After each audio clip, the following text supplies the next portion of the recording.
गाव इंचगाव या ठिकाणी सोलापूर मंगळवेढा रोडवरती टोल नाक्याजवळ इंचगाव टोल नाक्याजवळ झाडांची संख्या आहे 2200. 20च महिन्याची बाग आहे मित्रांनो. तर आज या ठिकाणी बागेची 5वी छाटणी चालू आहे. तर या ठिकाणी मी व माझी टीम या ठिकाणी 5वी छाटणी कशी करायची या टीमला मार्गदर्शनासाठी मी या ठिकाणी आलोय. तर या ठिकाणी तुम्ही 20च महिन्याची ही केशर आंब्याची बाग आहे. मालक शुभम चव्हाण या ठिकाणी आज या ठिकाणी मी आंबा बाग कशी छाटणी करायची. तर या ठिकाणी पुढील वर्षी 2026 मध्ये आपल्याला जर चांगल्या प्रकारचं उत्पादन घ्यायचं असेल तर आंबा बागेची छाटणी करणं गरजेचं आहे. कारण की छाटणी आणि विरळणी या दोन गोष्टीमध्ये भरपूर साम्य आहे मित्रांनो. तर तुम्ही या ठिकाणी बघत असाल की या ठिकाणी छाटणी केल्यानंतर निघणाऱ्या फुटव्यांची संख्या ही एकापेक्षा जास्त असते आणि छाटणी केल्यानंतर जास्तीत जास्त फांद्या आलेल्या या ठिकाणी आपल्याला विरळणी करायच्यात आणि नंतर या झाडांची लोंबकळलेल्या फांद्याची आपल्याला छाटणी करायची.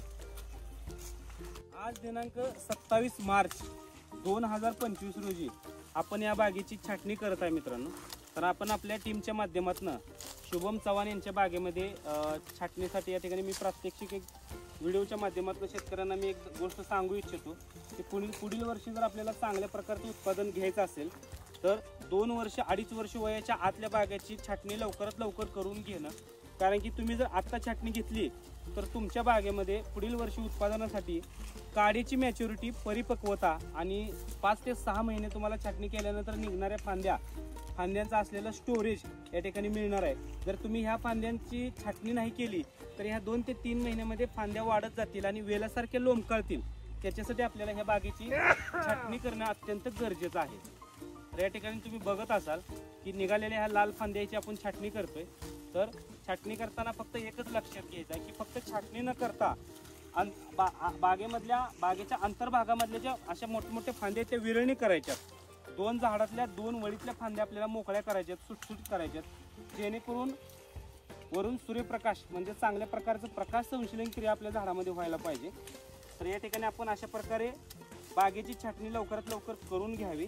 तरच आपल्याला पुढील वर्षी उत्पादनामध्ये कुठल्याही प्रकारची घट होत नाही. तर मित्रांनो फक्त एकच लक्षात ठेवा की छाटणी ही तुम्हाला मार्च एप्रिल आणि मे महिन्याच्या आतमध्ये करायचे. मे महिन्यानंतर फक्त आणि फक्त बागेची विरळणी करायची. कारण की हा व्हिडिओ बघून मे आणि जून जुलै महिन्यामध्ये सगळी लोक अमुक आमक्याची बाग छाटणी केली आणि उत्पादन येणाऱ्या बागेची अशा प्रकारची छाटणी करून तुमची बाग फेल जायला तुम्हाला अख्खीची अख्खी बाग तुमची फेल जाऊ शकते.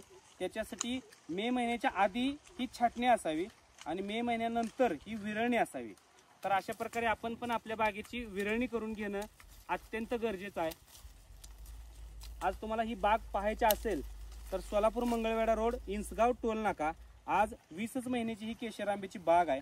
रोप लागवडीपासून ते आज छाटणीपर्यंत पुढे आंबा हार्वेस्टिंग पर्यंत सर्वच मार्गदर्शन आपण आपल्या टीमच्या मार्फत वेळोवेळी 2 महिन्याला बागेमध्ये व्हिजिट करून व्यवस्थितरित्या लागवडीचं प्रात्यक्षिक दाखवून या ठिकाणी तुम्हाला अशा प्रकारची बाग जोपासली जाईल. तर बागेचे मालक आहेत शुभम चव्हाण. तर शुभम, आज ह्या लागवडीमध्ये आपण लागवड करताना कशा प्रकारची वाटिकेमध्ये रोपं आपली निवडली तुम्ही? रोपांची उंची सांगा, पिशवी किती किलोची होती ते सांगा आणि रोप जास्त उंचीचं रोप लावलं का छोट्या उंचीचं रोप लावलं त्याचा फायदा आणि तोटा थोडक्यात आपल्या मित्रांना सांगा तुम्ही. आपण रोपं आणताना 3-4.5 फुटाची रोपं आणली होती आणि माने साहेबांकडूनच घेतली होती आणि आपण वेळच्या वेळी माने साहेबांकडून जे शेड्यूल देतात ते पूर्णपणे ह्या बागेत नियोजन त्याचं केलेलं आहे. शुभम, रोपांच्या लागवडीसाठी 3 ते 4 फुटाची रोपं लागवड केली. तुम्हाला आज काय वाटतंय की 4 ते 5 फूट उंचीची रोपं लावल्यानंतर बागेमध्ये काही प्रकारचं तुम्हाला नुकसान वाटतंय का फायदा वाटतंय? किंवा रस्त्याच्या कडेला प्लॉट असल्यामुळे लोक पण व्हिजिटला येतात, काय लोकांचं प्रतिक्रिया आहे तुम्हाला ही रोपं लावल्यानंतर? आपण 3.5 आणि 4 फुटाची रोपांची रोपं घेतल्यामुळे हाईट आता आपण बघतोय बागेची हाईट एक समान हाईट आहे. जर आपण त्या जागी आपण 1.25 फूट 1 फूट जर रोपं लावली असती तर बाग आपल्याला अशी ही दिसली नसती.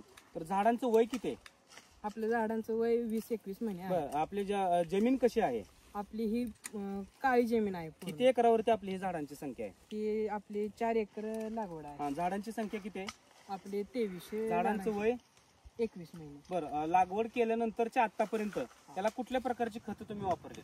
आपण यात संग्राम माने साहेबांनी जे सांगितले हायटेक जे सेंद्रिय कर्बयुक्त खत आहे, ज्यात पूर्ण आपल्याला मिश्र खत येतात आणि शेड्यूल प्रमाणे साहेबांनी सांगितल्याप्रमाणे आपण मँगो स्पेशल, बिल्डर पोटॅश हे सारखी लिक्विड जे सेंद्रिय कार्बनयुक्त लिक्विड आहेत ते सोडलेले आहे बागेला. शुभम, मार्केटमध्ये जे रासायनिक खतं आहेत ती खतं तुम्ही यूज केलेत का फक्त ही तुम्ही ऑर्गॅनिकचीच खतं ऑर्गॅनिक वर माने साहेबांच्या मार्गदर्शनाखाली ही पूर्ण बाग आपण तर मित्रांनो तुम्ही बघत असाल की झाडांची उंची, पानांची ग्रोथ, पानावरती असलेलं लष्टर, त्याचं असलेलं तेज या ठिकाणी तुम्हाला लक्षात येतच असेल की 20च महिन्यामध्ये हा प्लॉट तुम्हाला चांगल्या प्रकारचा आपण डेव्हलप केलेला आहे. तर अशाच पद्धतीनं आपला प्लॉट डेव्हलप करायचा असेल तर खाली दिलेल्या नंबरवरती संपर्क साधा.